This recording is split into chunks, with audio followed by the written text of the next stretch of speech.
Tahun 1945 menandakan detik bersejarah apabila Jepun menyerah kalah dalam Perang Dunia Kedua. Namun, di sebalik kejatuhan kuasa imperialis Asia ini, muncul pelbagai kisah misteri berkaitan emas rampasan perang yang kononnya disorokkan di pelbagai lokasi rahsia. Salah satu kisah yang paling menjadi perbualan dalam kalangan pengkaji sejarah dan pemburu harta ialah misteri harta karun Suzuki di Bagan Datuh, Perak. Benarkah emas bernilai jutaan ringgit masih tertanam di bumi Perak, atau adakah ia sekadar dongeng yang diwarisi dari generasi ke generasi?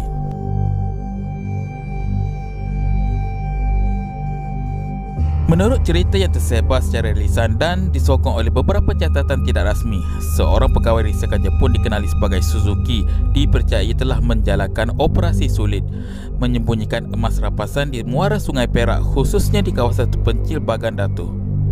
Ketika Jepun berundur dari tanah Melayu, Suzuki dikatakan bertindak menyimpan jongkong emas dan barang berharga di dalam lubang rahsia yang digali dalam hutan bakau.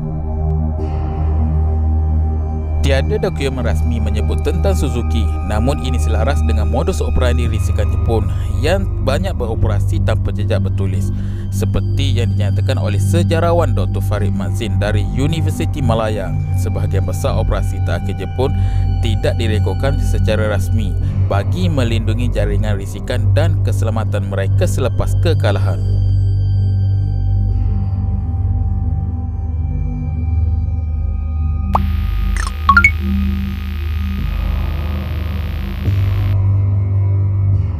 Kenapa Bagan Datuh?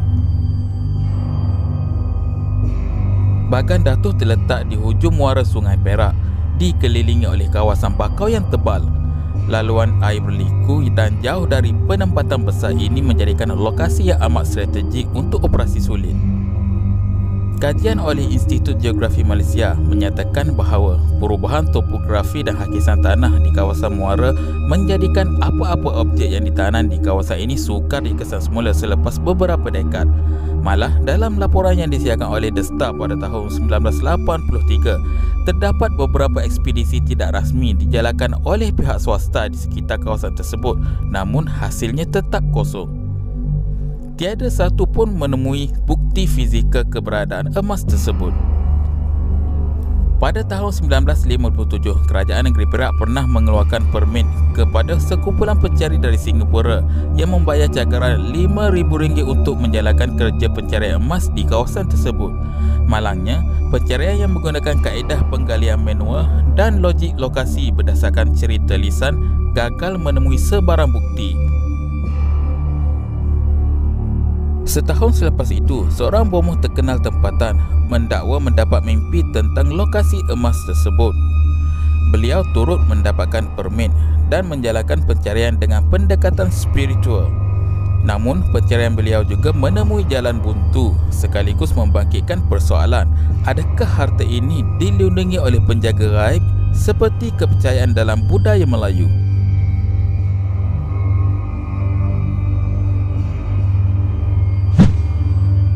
Antara teori paling mencabar ialah kemungkinan harta tersebut telah dipindahkan ke luar negara oleh pihak tertentu, sama ada oleh tentera Jepun yang terselamat, ejen risikan British atau kuasa besar lain yang ingin mengauk hasil rampasan tersebut secara senyap.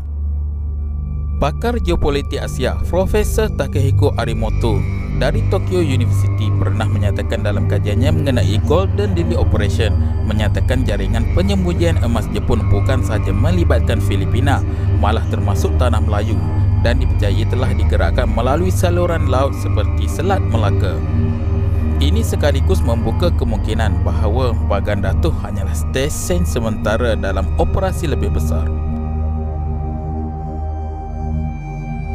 Teknologi moden seperti ground penetrating radar masih belum digunakan secara besar-besaran di kawasan ini, menjadikan pencarian moden sangat terhad. Di samping itu, faktor budaya juga tidak boleh diketepikan. Dalam tradisi Melayu, harta rampasan yang disorok sering dikaitkan dengan sumpah dan penjaga gaib. Ia bukan sekadar soal fizikal tetapi juga spiritual.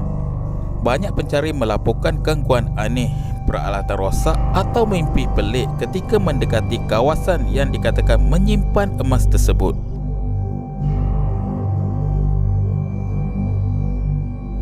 Misteri harta karun Suzuki di Bagan Datuh terus kekal hidup dalam ingatan rakyat Malaysia, terutama penduduk Perak.